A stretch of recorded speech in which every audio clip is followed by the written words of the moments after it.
If you've tried intermittent fasting and it didn't work for you, or worse, it made you feel tired, hungry, and frustrated, then you're not alone because most people are doing it wrong. They skip meals, they force themselves to wait, they follow random schedules they saw online, and then they wonder why their body resists, why the results don't come, or why they give up after a few days. But here's the truth: intermittent fasting is not about starving yourself, it's about timing your body correctly. Your body already knows how to burn fat, it already knows how to regulate energy. It already knows how to reset itself. The problem is, most people never give it the right conditions to do that. This channel was created for people who want to truly understand how fasting works. Not just follow trends, but actually use it in a way that feels natural and sustainable. And in this video, you'll learn exactly how to do intermittent fasting the right way. No extreme rules, no complicated diets. Just a simple system that works with your body, not against it. You'll learn how to start without feeling miserable, how to avoid the most common mistakes, and how to use fasting to improve your energy, your metabolism, and your daily routine. But make sure you stay until the end, because the final mistake is the reason why most people fail, even when they think they're doing everything right. Before we begin, let me ask you something. Have you ever tried intermittent fasting before? If yes, type 1 in the comments. If you're thinking about starting, type 2. And if you've never tried it, type 3. Now, before we talk about how to do intermittent fasting, we need to understand something first. Why does fasting work in the first place? Because once you understand this, everything becomes easier. Intermittent fasting works because it changes how your body uses energy. Most of the time, your body runs on glucose. Every time you eat, especially foods high in sugar or refined carbohydrates, your blood sugar rises. Your body releases insulin, and that insulin tells your body to store energy, not burn it. That means as long as insulin is elevated, fat burning is limited. And this is where fasting changes everything. When you stop eating for a period of time, your insulin levels begin to drop. Your body no longer has a constant supply of glucose, and it has to switch to another source of energy. It switches to using your own stored fat. This shift is often called metabolic switching. It's the moment your body transitions from burning sugar to burning fat. And this is one of the key benefits of intermittent fasting. But here's what most people don't realize: this switch doesn't happen instantly. The truth is, your body simply needs time. If you're constantly eating every few hours, your insulin never really drops. Your body stays in storage mode, and fat burning barely happens. That's why timing matters more than most people think. Intermittent fasting creates a window where your body finally gets the chance to access stored energy. And when that happens, several things begin to change. Your energy becomes more stable. You stop relying on constant snacks, and your body starts working with you instead of against you. But there's a problem. Many people try to jump straight into long fasting windows. They go from eating all day to suddenly not eating for 16 hours. And their body reacts. They feel weak, irritable, hungry all the time. And they think fasting isn't for them. But the issue isn't fasting, it's how they start. And that's exactly what we're going to fix next. Because if you start the right way, fasting can feel surprisingly easy and even natural. The biggest mistake people make with intermittent fasting is starting too aggressively. They see someone online doing a 16-hour fast or even longer, and they try to copy it immediately. But your body doesn't work like that. If you've been eating every 3 or 4 hours for years, your body is used to constant energy. It expects food, it depends on it. So when you suddenly remove that, your body reacts. You feel hungry, low on energy, irritated, and sometimes even dizzy. And then people say, fasting doesn't work for me. But the truth is, they skipped the most important step: adaptation. That's why the right way to start is simple. You ease into it. Instead of jumping into long fasting windows, begin with a 12-hour fast. For example, if you finish eating at 8 p.m., you simply wait until 8 a.m. to eat again. That's it. No extremes, no pressure, just consistency. This gives your body time to adjust. After a few days or a week, you can extend it slightly. Move to 13 hours, then 14, then 15. And eventually, if it feels natural, you can reach a 16-hour fasting window. This gradual approach makes a huge difference. Because instead of fighting your body, you're training it.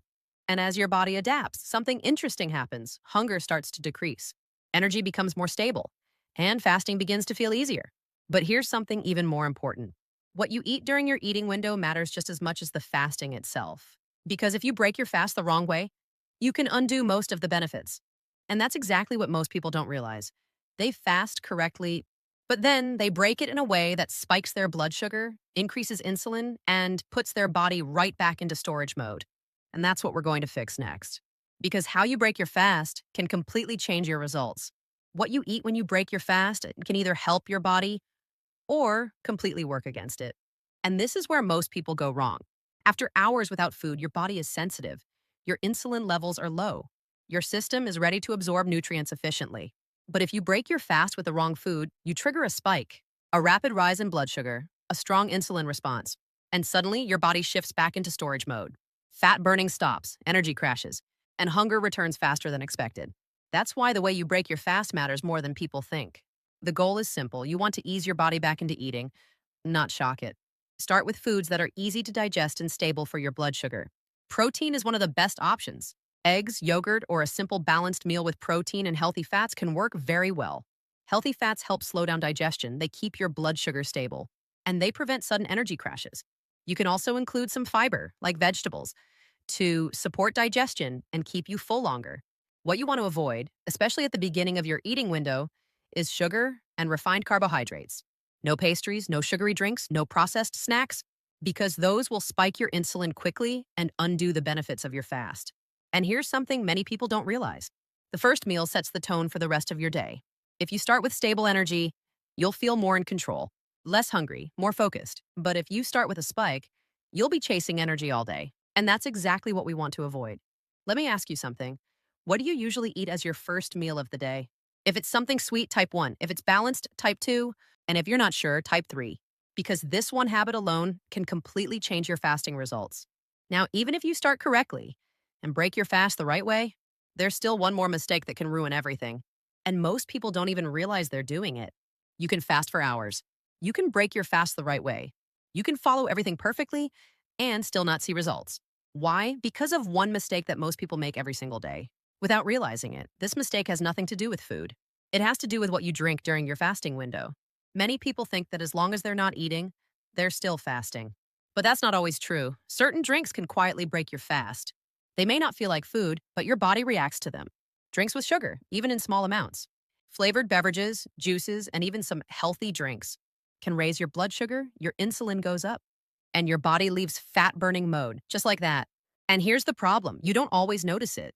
You think you're fasting, but your body isn't. Even some artificial sweeteners can trigger a response. Not always through calories, but through your body's expectation of sugar. That's why this step is so important. During your fasting window, keep it simple. Water, black coffee, unsweetened tea, that's it. No sugar, no sweeteners, no hidden calories. Because the moment you trigger insulin, you interrupt the entire process. And this is one of the biggest reasons people feel like fasting doesn't work. They're unknowingly breaking it every day. Let me ask you something. Do you drink anything besides water during your fast? If yes, type 1. If only water, coffee, or tea, type 2. And if you're not sure, type 3. Because this small detail can completely change your results. Now you understand how fasting works, how to start, how to break your fast, and what to avoid. But there's one final step. The step that determines whether this becomes just another attempt or something that actually works long-term. Now you have the full picture. You understand that intermittent fasting is not about starving yourself. It's about timing your body correctly. You've learned how your body switches from burning sugar to burning fat. You've seen why starting slowly makes all the difference. You know how to break your fast the right way. And you understand the hidden mistake that can quietly ruin your results, but none of this will matter unless you actually apply it. Because fasting is not something you try once, it's something you practice. Consistency is what creates results, not perfection. You don't need to follow extreme schedules. You don't need to suffer through long fasts. You just need to give your body the right signals consistently. And when you do, something changes. Your energy becomes more stable. Your hunger becomes more predictable. And your body starts working with you instead of against you. Many people notice small changes within days. Less cravings, better focus, more control over their eating. And over time, those small changes become bigger results. But let me be clear, this is not magic. This is how your body is designed to work. You're simply allowing it to do what it already knows how to do. So now the choice is yours. You can keep doing what you've always done, or you can start making small adjustments that lead to real change. If this video helped you understand fasting in a simpler way, take a moment to support it. Like the video, subscribe to the channel, and share this with someone who's been struggling with fasting. Because sometimes one simple change is all it takes to completely shift your results. Now I want to hear from you. Are you going to start intermittent fasting the right way? Type START in the comments if you are. I read every comment. Stay consistent, stay patient, and most importantly, stay in control. I'll see you in the next video.